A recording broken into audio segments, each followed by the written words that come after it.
Yeah, we really started before we shut down. We went through social distancing elements in those last 4 or 5 days before we shut down. And then as soon as we shut down, we started working on what could we do to enhance our cleaning procedures? What could we do to enhance safety? And then, during the month of March and then the month of April, more information keeps coming out. So it's continued to evolve. But, I think we've worked very closely with the Gaming Control Board, with the state. Obviously, we're following all CDC guidelines, and what we're trying to do is either meet or exceed, all these guidelines. And we're ready. I think our processes are ready to go. I would say probably one of the biggest things that we're doing is we're bringing in thermal scanners for all of our doors at the Golden Gate and the D. We've had a good amount of time to practice just being able to get people in an orderly fashion. It doesn't make a lot of sense to have people standing outside for 15 minutes, in 110-degree heat, when in fact you can move people through pretty quickly. But we've been getting people through at a rate of about one person every about 1.4 seconds. So we think that's pretty good, and we've got 17 of them. So I think we'll be able to move people through pretty quickly. And although it's not required, we're gonna open with that. And our thought is it's gonna make some of the customers that come inside the D and the Golden Gate, maybe feel a little safer. And I think everybody wants to feel safe, but everybody wants to get out and have a little fun. Social distancing at slot machines, places where people sit down, blackjack tables, things where there's chips. So what are going to be the protocols in terms of sanitation and social distancing in those areas? Yeah, I think one of the key things that we're going to implement is we're going to implement the fact that we're putting thermal scanners outside of all of our entrances. So the regulation stipulates that all hotel guests need to go through a scanner. We're going to do it at all of our hotel doors for everyone coming in. So that's going to be one rather significant change for us versus when we closed. And then as far as the tables go, we're going to have 3 people per blackjack table to start with. We're going to have 3 people per side on each side of the dice game. So those are a couple of bigger things that'll be a little different than maybe if people were here a year ago. Definitely. And then we saw on the slot machine, some of them have like a tape over where you put the money in. Is that so like only a certain amount of people can sit there, or? Yeah, we're gonna open with an element with every other chair removed, and yet we're gonna keep the machines on as part of our safety plan as of this point. And the reason we're doing that is we've been pretty active in talking with the control board that it doesn't, from our perspective, it really didn't make a lot of sense that if you have a quarantine group or quarantine family, boyfriend, girlfriend, husband, wife, it doesn't make sense to split them up necessarily. Often, they're going to feel much more comfortable being next to each other if they've been quarantined together for 10 weeks. So we're going to leave the machines on, but we're going to be pretty active with regards to making sure people adhere to social distance.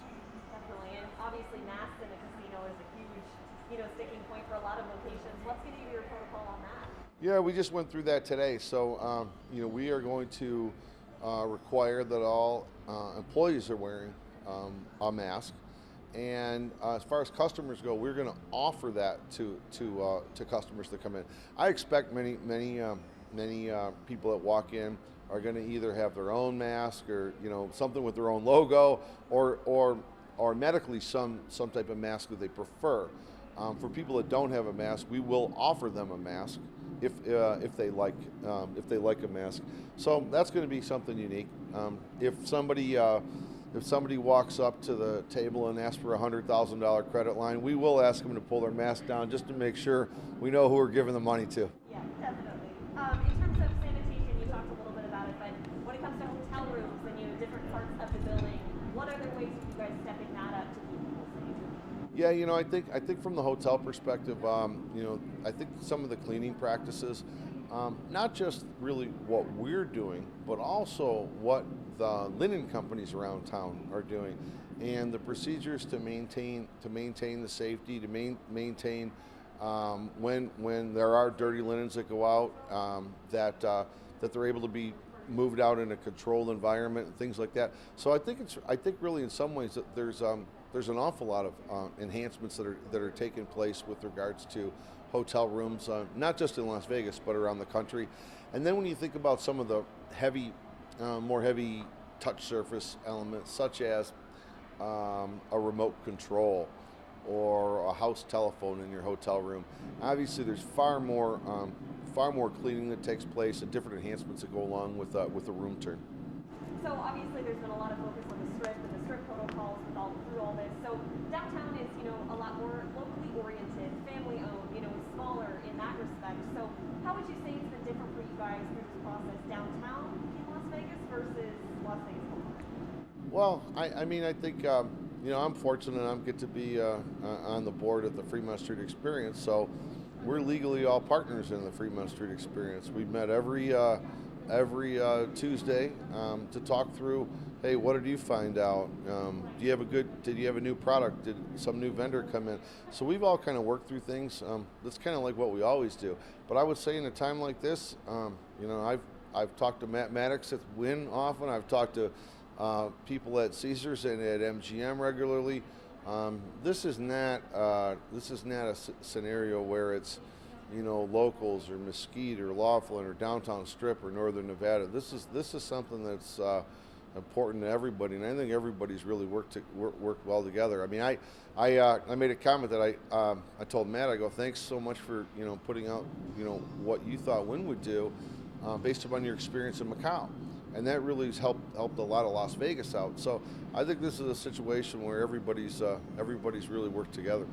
Definitely. Do you ever think that you'd ever have to experience anything like this as a casino owner here in Las Vegas? No, I mean, a casino owner is one thing, but I would tell you that in my business career, this is outside the scope of what I would have imagined. Frankly, definitely the most difficult time in managing a business, and we all learned a lot of new things during this.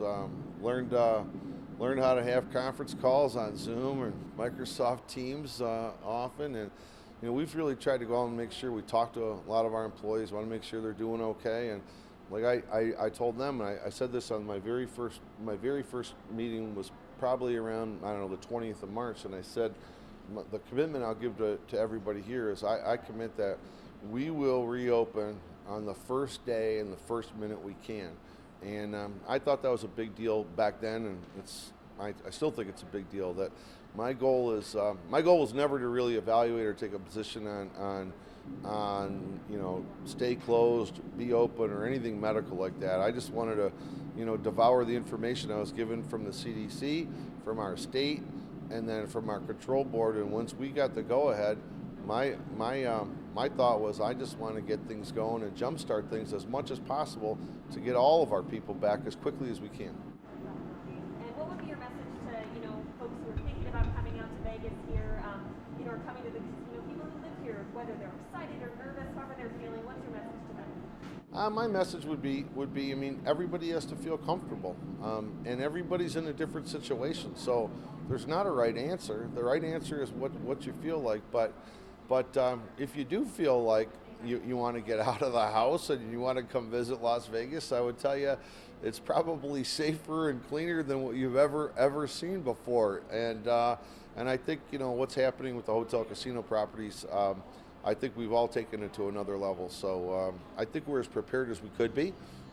There's been a lot of unknowns in all this, but I think we're as prepared as we could be, and we want to welcome people back to Las Vegas. That's kind of why we did the flights here today. Yeah, and, we can segue and talk about that real quick. So how did you come up with that idea? Well, the one thing we wanted to do is we wanted to make sure that we supported an industry that really got decimated, just like hotels did, but frankly worse, and that was the airline industry. And Las Vegas is very dependent upon the drive-in market, very dependent upon locals, but also the fly-in market's critical. So when we came up with this idea, we just thought, well, let's support the airlines and help Las Vegas at the same time. So we thought if we could reach out to the airlines and buy 1,000 flights on various U.S. airlines, that would help them, and it would let them know that us from Las Vegas, we're thinking about them and their industry. And at the same time, if we bring people to Vegas, it might be good for our business. Like I think I said in my video, I hope and my team hopes you may want to stay at one of our hotels. But if you don't, that's okay too, because if you want to stay at the Golden Nugget, or if you want to stay at Wynn or Caesars or Bellagio, we got to get people back to work. So it's good for our community. Las Vegas needs these customers. So we kind of thought that doing a promotion like this was great for Vegas as a whole.